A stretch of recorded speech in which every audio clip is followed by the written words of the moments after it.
ಸುದ್ದಿ ಕಡೆಗೆ ಹೋಗೋಣ. ಬಹಳ ಮುಖ್ಯವಾಗಿ ನಿಲ್ಲಿಸಿ ಅಂತ ಹೇಳ್ತಾ ಇದ್ದಾರೆ. ಇಲ್ಲಿ SIR ಪ್ರಕ್ರಿಯೆಯನ್ನು ನಿಲ್ಲಿಸಬೇಕು, ಆ ಮೂಲಕವಾಗಿ SIR ಪ್ರಕ್ರಿಯೆಯಲ್ಲಿ ಅಕ್ರಮ ಆಗ್ತಾ ಇದೆ, ಅದನ್ನು ತಡಿಬೇಕು ಅನ್ನುವಂತಹ ಕೆಲಸವನ್ನು ಅನ್ನುವ ಪ್ರಯತ್ನವನ್ನು ಈಗ ರಾಜ್ಯದಲ್ಲಿ ಪ್ರತಿಪಕ್ಷದವರು ಮಾಡ್ತಾ ಇದ್ದಾರೆ. JDS ಮತ್ತು BJPಯ ನಾಯಕರುಗಳು ಇವತ್ತು ರಾಜ್ಯ ಮುಖ್ಯ ಚುನಾವಣಾಧಿಕಾರಿಯನ್ನು ಕೂಡ ಭೇಟಿಯಾಗಿದ್ದಾರೆ. ಅವರಿಗೆ ಮನವಿಯನ್ನು ಸಲ್ಲಿಸಿದ್ದಾರೆ, ಒತ್ತಾಯ ಮಾಡಿದ್ದಾರೆ. ಕೇಂದ್ರದಿಂದ ನಿಯೋಗ ಬಂದಿದೆ. ರಾಜ್ಯದಲ್ಲಿ ಕಾಂಗ್ರೆಸ್ನವರು SIR ವಿಚಾರದಲ್ಲಿ ಒಂದಿಷ್ಟು ಸಮರ್ಥನೆಗಳನ್ನು ಕೊಡ್ತಾ ಇದ್ದಾರೆ, ತಮ್ಮದೇ ಆದಂತಹ ರಾಜಕೀಯದ ಮಾತುಗಳನ್ನು ಆಡ್ತಾ ಇದ್ದಾರೆ. ಅದರ ಬಗ್ಗೆ ವರದಿ ನಿಮಗೆ ತೋರಿಸ್ತೀನಿ. SIR ತಂದಿದ್ಯಾರು? ಕುಮಾರಸ್ವಾಮಿ ಅವ್ರ ಕ್ಯಾಬಿನೆಟ್ SIR ತಂದಿರೋದು. ನಮ್ಮದು SIR ವಿಚಾರದಲ್ಲಿ ಎಲೆಕ್ಷನ್ ಕಮಿಷನ್ ಮಾಡೋಂಥ ರೀತಿಲಿ ನಮ್ಮದೇ ಆದಂಥ ಭಿನ್ನ ಅಭಿಪ್ರಾಯ ಇದೆ.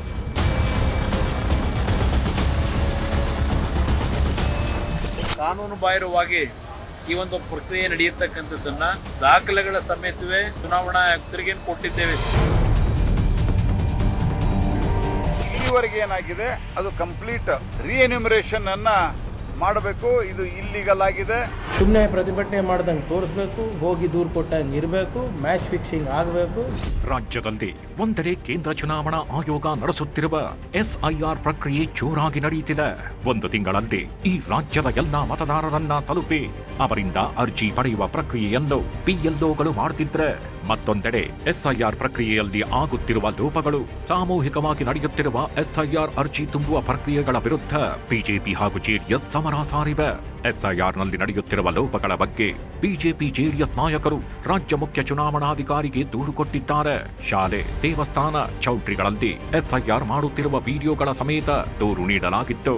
ರಾಜ್ಯ ಸರ್ಕಾರದ ಕುಮ್ಮಕ್ಕಿನಿಂದಲೇ PLOಗಳು ಪಕ್ಷಪಾತೀಯವಾಗಿ ವರ್ತಿಸುತ್ತಿದ್ದಾರೆಂದು ಆರೋಪಿಸುತ್ತಿದ್ದಾರೆ.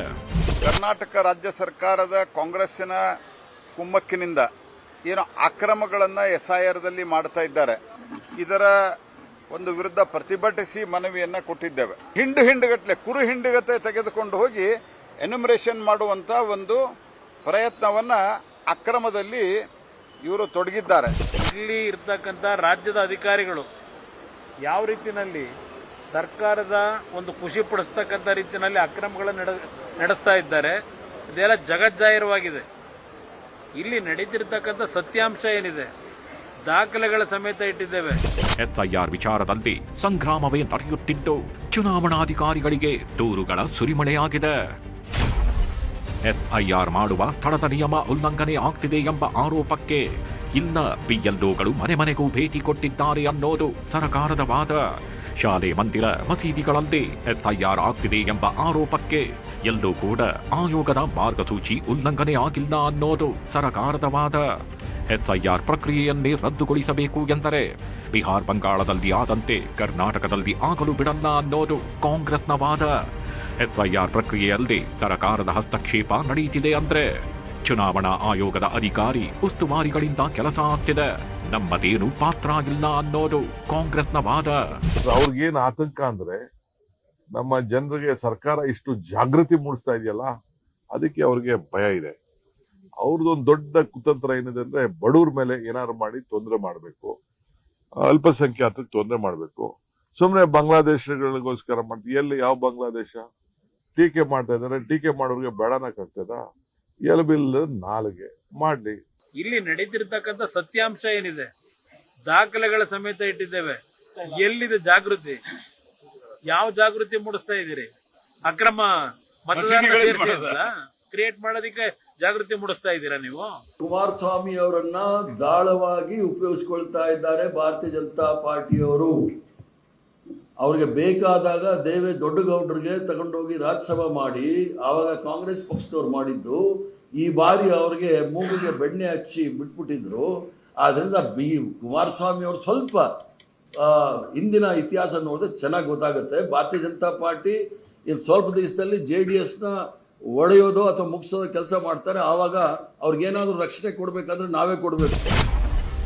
ರಾಜ್ಯ ಕಾಂಗ್ರೆಸ್ ಸರ್ಕಾರದಿಂದ ಅಧಿಕಾರಿಗಳ ಮೇಲೆ ರಾಜಕೀಯ ಒತ್ತಡ ಹೇರಲಾಗ್ತಿದೆ ಅನ್ನೋದು ಮೈತ್ರಿ ನಾಯಕರ ವಾದವಾಗಿದೆ. ಆದರೆ ಅರ್ಹ ಮತದಾರರಿಗೆ ಅನ್ಯಾಯ ಆಗಬಾರದು ಅನ್ನೋದು ಸರ್ಕಾರದ ಸ್ಪಷ್ಟನೆ.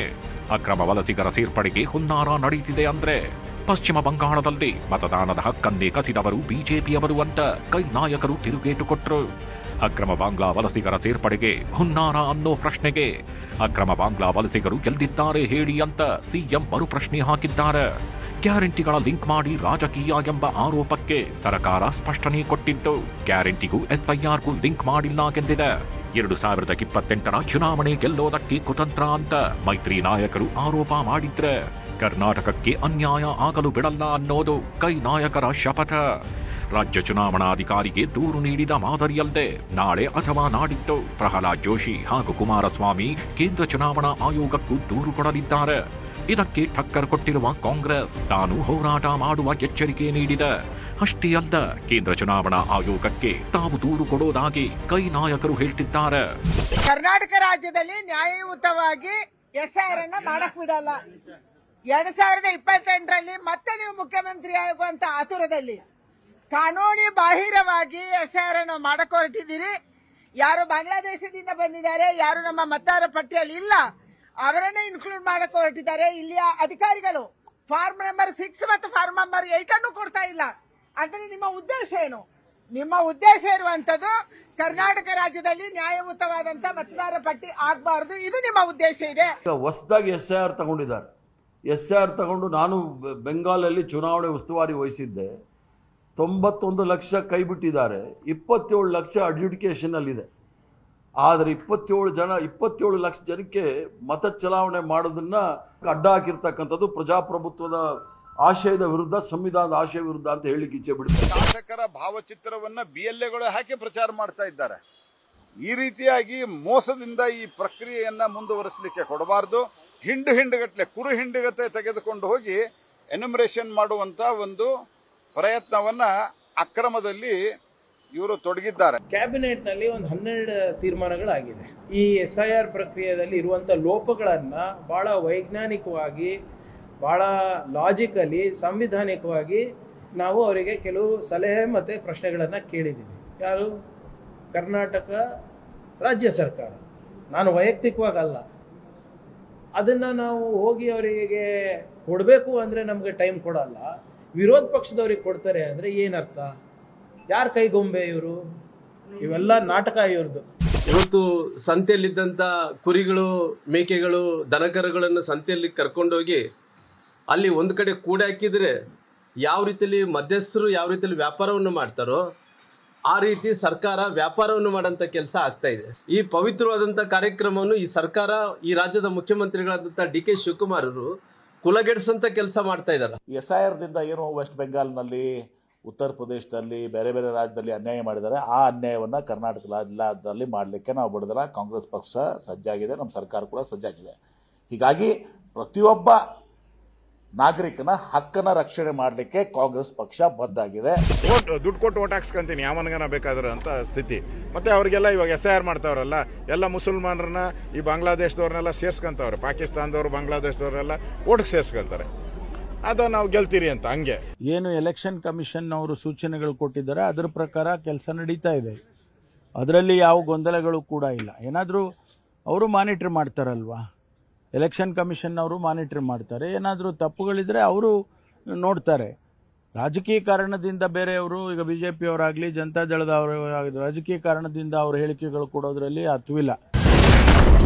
ರಾಜ್ಯಕ್ಕೆ ಕೇಂದ್ರ ಚುನಾವಣಾ ಆಯೋಗದ ಟೀಮ್ ಎಂಟ್ರಿ. SIR ಪ್ರಕ್ರಿಯೆ, ಆರೋಪ, ಅಕ್ರಮಗಳ ಪರಾಮರ್ಶೆ. ರಾಜ್ಯದ SIR ಅಕ್ರಮಗಳ ಆರೋಪದ ದೂರು ಕೇಳುತ್ತಲೇ ಕೇಂದ್ರ ಚುನಾವಣಾ ಆಯೋಗದ ಅಧಿಕಾರಿಗಳ ಟೀಮ್ ಎಂಟ್ರಿ ಕೊಟ್ಟಿದೆ. ಬೆಂಗಳೂರಿನ GBA ಕೇಂದ್ರ ಕಚೇರಿಯಲ್ಲಿ ರಾಜ್ಯ ಹಾಗೂ ಕೇಂದ್ರ ಚುನಾವಣಾ ಅಧಿಕಾರಿಗಳ ಸಭೆ ನಡೆದಿದೆ. ಕೇಂದ್ರ ಆಯೋಗದ ಟೀಮ್ಗೆ ರಾಜ್ಯ ಚುನಾವಣಾಧಿಕಾರಿ ಅನ್ಬುಕುಮಾರ್ SIR ಗೊಂದಲ, ದೂರು, ಅಕ್ರಮಗಳ ಬಗ್ಗೆ ಮಾಹಿತಿ ಕೊಟ್ಟಿದ್ದಾರೆ. ಈ ವೇಳೆ ಆಯೋಗದ ಅಧಿಕಾರಿಗಳು ಕೆಲ ಕಟ್ಟುನಿಟ್ಟಿನ ಸೂಚನೆ ಕೊಟ್ಟಿದ್ದಾರಂತೆ. BLOಗಳು ಮಸೀದಿ, ಸಮುದಾಯ ಭವನ ಮತ್ತಿತರೆ ಕಡೆ ಗುಂಪಾಗಿ ಜನರನ್ನ ಸೇರಿಸಿಕೊಂಡು SIR ಮಾಡುವಂತಿಲ್ಲ. ಮನೆಗಳಿಗೆ ಹೋಗಿ ಅರ್ಜಿ ಕೊಡಬೇಕು. ಇಡೀ SIR ಪ್ರಕ್ರಿಯೆ ಸರಿಯಾಗಿರಬೇಕು. ಯಾವುದೇ ಲೋಪದೋಷಗಳು ಕಾಣಬಾರದು. ಅರ್ಜಿ ತುಂಬುವ ಬಗ್ಗೆ ಜನರಿಗೆ ಮಾಹಿತಿ ಕೊಡಬೇಕು. ಮತದಾರನ ಹೆಸರು 2 ಕಡೆ ಇರದಂತೆ ಜಾಗ್ರತೆ ವಹಿಸಬೇಕು ಎಂದು ಆಯೋಗ ಕಟ್ಟುನಿಟ್ಟಾಗಿ ತಿಳಿಸಿದೆ. ಮತ್ತು ನಮ್ಮ ಮಟ್ಟದಲ್ಲಿ ಪ್ರತಿಯೊಂದು ಕಾನ್ಸ್ಟಿಟ್ಯೂನ್ಸಿನಲ್ಲಿ ಹೇಗೆ ನಡೆದಿದೆ, ಎಷ್ಟು ವೇಗಗತಿನಲ್ಲಿ ನೀವು ಫಾರ್ಮ್ ಡಿಸ್ಟ್ರಿಬ್ಯೂಷನ್ ಮಾಡ್ತೀರಿ, ಅದು ಸ್ವಲ್ಪ ಇಡೀ ರಾಜ್ಯಕ್ಕೆ ನಾವು ಕಂಪೇರ್ ಮಾಡಿದರೆ ನಮ್ಮದು ಸ್ವಲ್ಪ ಹಿಂದೆ ಇದೆ. ಯಾಕಂದರೆ ಅರ್ಬನ್ ಸಿಚುವೇಷನಲ್ಲಿ ಬೇರೆ ಬೇರೆ ಇದೆ. ಅದರ ಬಗ್ಗೆ ಡೀಟೇಲ್ ಆಗಿ ಚರ್ಚೆ ಮಾಡಿ. ಖಂಡಿತ ಜನರಿಗೆ ತಿಳುವಳಿಕೆ ಮಾಡ್ತಾರೆ. ಮತ್ತು ಯಾರೂ ಸಹ ತಮ್ಮ ಏರಿಯಾದಲ್ಲಿ ತಾವು ಯಾರು ಮತದಾರರನ್ನ ತೆಗೆಸಲಿಕ್ಕೆ ಏನಿಲ್ಲ. ಮಾತ್ರ ಯಾರಾದರೂ ಹಿಂಗೆ ತಮ್ಮ ಹೆಸರು ಇಲ್ಲದಿದ್ದರೆ you can always include your forms at a later date ಅಂತ ಹೇಳಿ. ಯಾವ ಧಾರ್ಮಿಕ ಕೇಂದ್ರದಲ್ಲಿ ನಾವು ಕೊಡಬಾರ್ದು ಅಥವಾ ಯಾರಾದರೂ ಗುಂಪು ಸೇರಿಸಿ ಕೊಡಬಾರ್ದು ಅಂತ ಹೇಳಿ ಸಹ ಕಟ್ಟುನಿಟ್ಟಾಗಿ ಆದೇಶ ಕೊಟ್ಟಿದ್ದೇವೆ.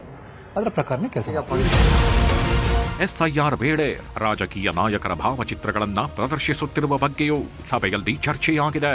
ಈ ಬಗ್ಗೆ ಆಯಾ ರಾಜಕೀಯ ಪಕ್ಷಗಳೇ ಕ್ರಮ ಕೈಗೊಳ್ಳಬೇಕು ಎಂಬ ಸಲಹೆ ನೀಡಲಾಗಿದೆ. ಇಲೆಕ್ಷನ್ ಈಗ ಏನು ಇಲೆಕ್ಷನ್ ನಡೀತಾ ಇಲ್ಲ, ದಯವಿಟ್ಟು ತಿಳ್ಕೊಂಡ್ಬಿಡಿ. ಸದ್ಯಕ್ಕೆ there is only most important is enrolment of voters. ಇದರಲ್ಲಿ ವೋಟರ್ಸ್ ಯಾರು ಅಸಿಸ್ಟೆಂಟ್ ಮಾಡ್ತಾರೆ, ಹೇಗೆ ಮಾಡ್ತಾರೆ, it's not going to guide the voters behaviour. ಮಾತ್ರ ನಾವು ಏನು ಮಾಡ್ತಾ ಇದ್ದೀವಿ ಅಂತ ಹೇಳಿದರೆ, ಮತ್ತು ಸಹ ನಾವು ಇನ್ಸ್ಟ್ರಕ್ಷನ್ಸ್ ಇಷ್ಟೇ ಕೊಟ್ಟಿದ್ದೇವೆ, ಯಾರು ತಮ್ಮ ಫೋಟೋ ಹಾಕಬಾರ್ದು. ಆ್ಯಂಡ್ ಅದು ನಾವು ADO ಮಟ್ಟದಲ್ಲಿ ಪೊಲಿಟಿಕಲ್ ಪಾರ್ಟೀಸ್ ಮೀಟಿಂಗ್ ಮುಖಾಂತರ ಅವರಿಗೆ ಡೈರೆಕ್ಟ್ ಆಗಿ ಸಮಜಾಯಿಸ್ತೀವಿ. ಒಂದು ಆತಂಕ ಎಲ್ಲರಿಗೂ ಇರಬಾರ್ದು, ಈ ನಾವು ಇಲ್ಲಿ ಶಿಫ್ಟ್ ಮಾಡಿದರೆ ನಮ್ಮ ವೋಟ್ ಹೋಯ್ತು, ಆ ಥರ ಏನಿಲ್ಲ. ನೀವು ಎಲೆಕ್ಷನ್ನಲ್ಲಿ ಏನಿದೆ ಪದ್ಧತಿ ಅಂತ ಹೇಳಿದರೆ, ಯಾರು ಎಲ್ಲಿ ವಾಸ ಮಾಡ್ತಾರೆ ಅಲ್ಲಿ ಅವರು ವೋಟ್ ಮಾಡಬೇಕು ಅಷ್ಟೇ. ಸೊ ಅದಕ್ಕೆ ಏನಾದರೂ ಬೇರೆ ಕಡೆ ಅವರು, ಮತ್ತೆ ಎರಡನೇದು ಯಾರು ಎರಡು ಜಾಗದಲ್ಲಿ ಅವರ ಹೆಸರು ಇರಬಾರ್ದು, ಇದು ಅಷ್ಟೇ ನಾವು ನೋಡ್ಕೊಳ್ತಾ ಇದ್ದೇವೆ. ಈ ಎಲ್ಲ ಬೆಳವಣಿಗೆಗಳ ಮಧ್ಯೆಯೇ ಬೀದರ್ ನಗರದ ಭೀಮನಗರದಲ್ಲಿ ಗುಂಪು ಸೇರಿಸಿಕೊಂಡು ಎಸ್ಐಆರ್ ಮಾಡುತ್ತಿದ್ದಾರೆ ಎಂಬ ದೂರು ಬಂದಿತ್ತು. ಮಾಜಿ ಸಂಸದ ಭಗವತ್ ಖೂಬಾ ದಿಢೀರ್ ಭೇಟಿ ಕೊಟ್ಟು BLOರನ್ನ ಪ್ರಶ್ನಿಸಿದ್ದಾರೆ. ಅವರ ಪ್ರಶ್ನೆಗಳಿಗೆ ಉತ್ತರಿಸದೆ ಸ್ಕೂಟಿ ಹತ್ತಿ ತೆರಳಿದ್ದಾರೆ BLO.